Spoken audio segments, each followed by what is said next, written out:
से रिप्लेस कर दिया, r+2 से रिप्लेस कर दिया, यहाँ पे है ना r+2 से। तो जहाँ जहाँ पे r था, देखो ar था तो r+2, यहाँ पे r था तो r+2, यहाँ पे r+2 - 1 तो r+1, तो पूरी इक्वेशन में कर दिया हमने सब्सटीट्यूट। अब ar+2 sr+2 s+r+1 -2ar s+r minus λ+1, देखो ये माइनस है ना, यहाँ पे भी तो मल्टीप्लाई होगा है ना, सिर्फ इन दोनों इक्वेशन में यही चेंज था है ना, इक्वल टू 0। यहाँ से हमें ar+2 की वैल्यू मिल जाएगी 2s+2r माइनस λ+1 ar अपॉन में s+r+2 s+r+1, यही हमारा फॉर्मूला किसका होता है, रिकर्शन फॉर्मूला। तो अब देखो यहाँ से हम वैलिडिटी चेक कर सकते हैं, जैसे हमने e⁻² सॉल्यूशन निकाला था, वहाँ पे हमने वैलिडिटी चेक की थी ना सॉल्यूशन की, तो सेम हम यहाँ पे भी चेक कर सकते हैं। तो देखो limit r tends to infinite की तरफ जाएगी तो ar+z अपॉन में ar, limit r tends to infinite 2s+2r minus λ+1 s+r+2 s+r+1। तो जब ये लिमिट हमारी r टेंड्स टू इनफाइनाइट की तरफ जाएगी, यानी कि r हमारा बहुत बड़ी क्वांटिटी हो जाएगी है ना, किन से, इन बाकी टर्म से है ना, क्योंकि ये इनफाइनाइट की तरफ अप्रोच कर रहा है। तो इनफाइनाइट की तरफ जो टर्म अप्रोच कर रहे हैं उसमें कुछ भी आप घटाओ या ऐड करो वो उसी टर्म के इक्वल आता है, यानी कि 2r के इक्वल आएगा। सेम यहाँ पे भी r में कुछ जोड़ोगे तो r के इक्वल, और यहाँ पे भी r, तो r इंटू r स्केयर, तो एक r से r कैंसिल हो गया यहाँ पे है ना। अब देखो एक्सपेंशन ऑफ e⁻q स्केयर, जो एक्सपेंशन होता है ना e⁻q² का, वो क्या होता है 1+q² / 1 फैक्टोरियल +q⁴/2 फैक्टोरियल, ये चलता रहेगा। यहाँ से भी क्या देखने को मिल रहा है कि जितनी पावर होती है ना q की, उसका हाफ हमारे पास क्या है, फैक्टोरियल है। तो अगर मैं पावर r लिख दूँ तो उसका फैक्टोरियल क्या हो जाएगा, r/2 है ना। तो ये इस इक्वेशन को मैंने क्या नाम दे दिया, इस इक्वेशन को मैंने नाम दे दिया इक्वेशन नंबर 23 है ना, 23। तो अब देखो यहाँ पे मैंने क्या मान लिया, इनको कांस्टेंट मान लिया कि q² के अलावा जो भी टर्म आएगी ना हमारे पास, जैसे 1 फैक्टोरियल 1/2 फैक्टोरियल, इनको मैंने कांस्टेंट का नाम दे दिया।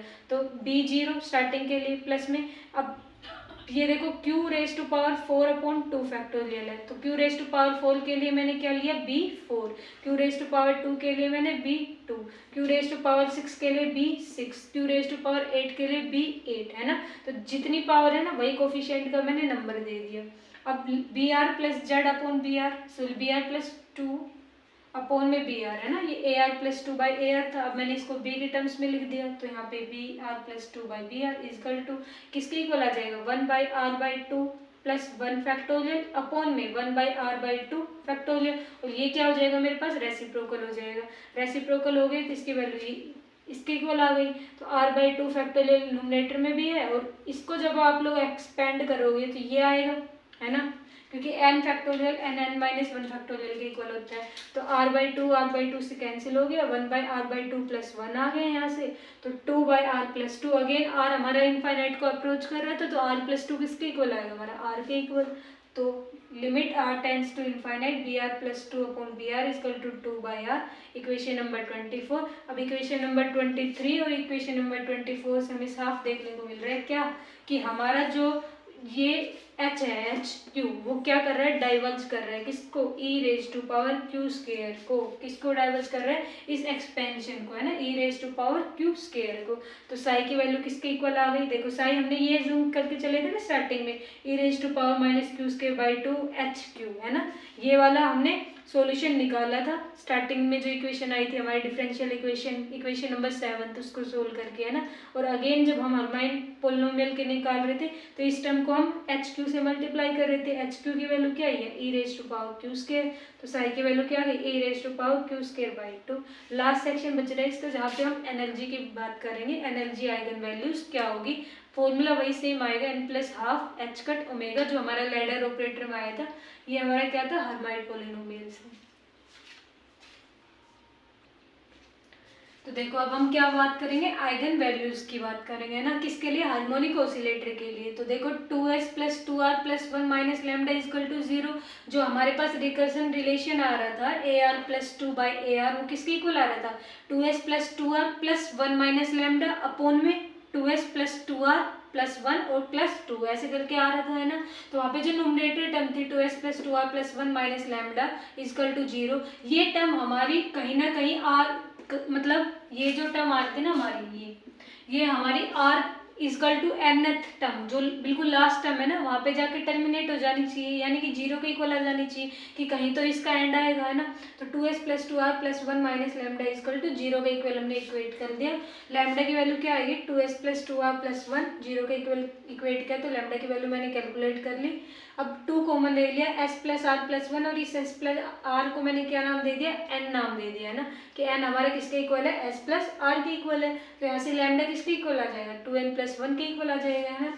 अब हमें पता है क्या, इक्वेशन नंबर 11th में हमने पढ़ा था lambda equal to 2e by h cut root m by k, है ना, और k बाई m क्या होता है, ओमेगा के इक्वल होता है ना। तो k बाई m, है ना, यानी डिनोमिनेटर में क्या आ जाएगा हमारे पास, ओमेगा आ जाएगा, तो ओमेगा लिख दिया।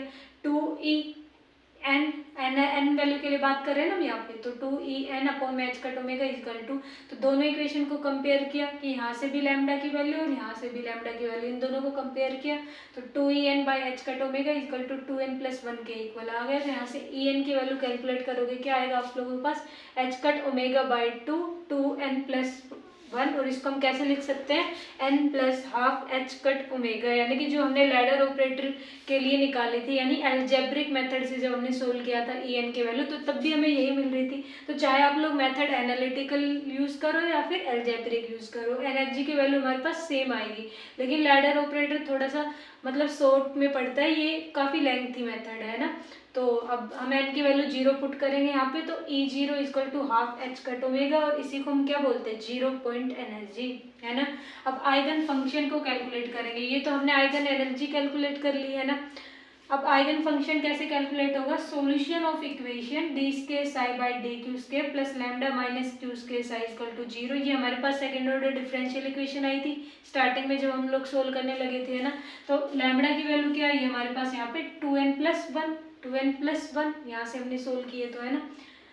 अब इस आई एन एक्स की वैल्यू क्या है, E raise to power minus Q square by 2 H N Q, है ना यहाँ से। तो अब ये क्या है, हमारे पास सॉल्यूशन आया था इस सेकंड ऑर्डर डिफरेंशियल इक्वेशन का, है ना। तो अब जनरल सॉल्यूशन क्या हो जाएगा, psi n x equal to, हमने एक नॉर्मलाइजेशन कांस्टेंट यहाँ पे ऐड कर दिया। जब भी हम फंक्शन को, किसी वेव फंक्शन को नॉर्मलाइज करते हैं, यानी जब हम प्रोबेबिलिटी निकालते हैं माइनस इनफाइनाइट से इनफाइनाइट साई स्टार साई, यानी कि साई एन एक्स का मोड का मैं स्केल लिख सकती हूँ dx, वो किसके इक्वल आना चाहिए, 1 के इक्वल आना चाहिए जब भी हम नॉर्मलाइज करते हैं। तो अब 1 के इक्वल आए किस कोई फंक्शन, तो उसके लिए हम नॉर्मलाइजेशन कांस्टेंट हम ऐड करते हैं, इसलिए हमने यहाँ पे ऐड किया। तो अब हम इस इक्वेशन में साई एन की जो वैल्यू है हमारी, ये जो वैल्यू है इसको यहाँ पे पुट करेंगे तो हमें क्या मिल जाएगा, आइगन फंक्शन मिल जाएगा। तो ये हमारा लेक्चर था किसके लिए, हार्मोनिक ऑसिलेटर के लिए, लीनियर हार्मोनिक ऑसिलेटर यानी 1D, कौन से मेथड से, एनालिटिकल मेथड से। So thank you for watching my videos.